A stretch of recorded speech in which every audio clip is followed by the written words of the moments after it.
process field notes.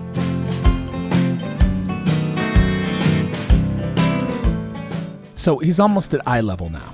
My oldest, 12 years old, and when I hug him, I'm not bending down anymore. I'm holding a full-sized human.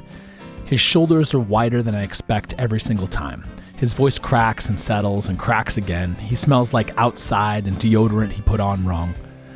I held him when he was 7 pounds. I remember the weight of that. I remember thinking everything I do from this moment forward matters in a way that nothing has before.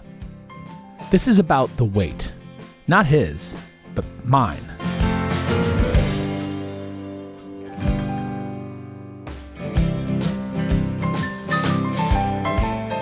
The weight of fatherhood decisions, the terror of early parenthood, when every choice felt permanent, every fork in the road felt like it led somewhere irreversible.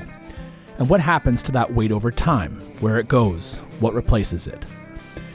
Because it does lift, not all at once, not because you figured it out, but because the thing you were so afraid of getting wrong turned out to be a series of moments, not a test with a final grade. The psychologist Donald Winnicott has a phrase for this. He called it the good enough mother. His argument back in the 1950s was radical for its time.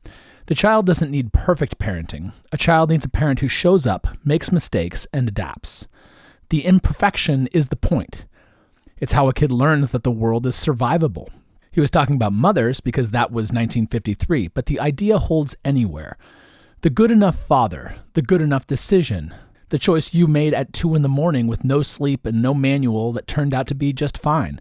Not because it was the right call, but because you adjusted afterwards. Alison Gopnik, the developmental psychologist, takes it further. She argues that parenting isn't carpentry. You're not building a child to spec. You're more like a gardener. You create conditions, you water, you provide light, you protect from the worst of the weather, but what grows is its own thing.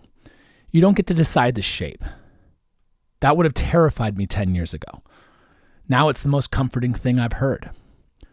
When my first son was born, I was convinced every decision was load-bearing. Should he eat this? Is this the right school? Are we reading enough to him? Too much screen time, not enough structure, too much structure. I was building a human, and I was sure I was going to mess up the foundation. The truth is, I did mess some of it up. We all do. You pick the wrong battle. You lose patience on the wrong Tuesday. You say something you hear coming out of your mouth and think, that wasn't right, but it's already in the air. And then the next day comes, and you try again. And your kid wakes up and has already forgotten the thing that you were agonizing about at midnight.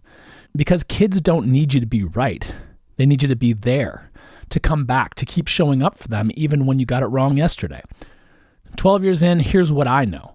The decisions that felt like life or death were just moments. I made a choice, and I kept moving. Sometimes the things I worried about most turned out to not matter at all. And the things that actually shaped my kids, those were usually the things I wasn't even tracking. The way I talked to their mother, whether I laughed at dinner, how I handled losing. My son is 12. I'm roughly 12 years into an 18-year window with direct, daily, under-my-roof fatherhood. After that, the role shifts. I become something else, a guide, a peer eventually. A shelter for as long as I'm alive, but the hands-on, decision-heavy, am I doing this right chapter? It's more than half over. And here's the thing that nobody told me. The weight lifts. Not because the stakes go down, not because you stop carrying them the same way. You realize your kid is becoming a person, not the person you planned, the person they are. Your job isn't to shape that anymore. Your job is to stand behind it. Naomi Shihab Nye wrote a poem called Kindness. In it, she says that before you know kindness as the deepest thing inside, you must know sorrow as the other deepest thing. I think fatherhood works in the same way. Before you know how to let go, you have to know the terror of holding on. You have to have lived inside the weight to recognize the moment it shifts. I watch other parents in the thick of it right now, stressed, grinding, trying to get it all right, and I don't judge them because I remember it. But if I could tell them one thing, it would be this. Slow down. A 2-year-old is a 2-year-old once. You will blink and you will be hugging someone who looks you in the eye. Last week he came into the kitchen to pack his lunch in a shirt I didn't recognize, his hair parted down the middle, trying out a version of himself I haven't met yet. I didn't say anything, I just watched him walk out the door. The weight lifted. And what was underneath? It was beautiful.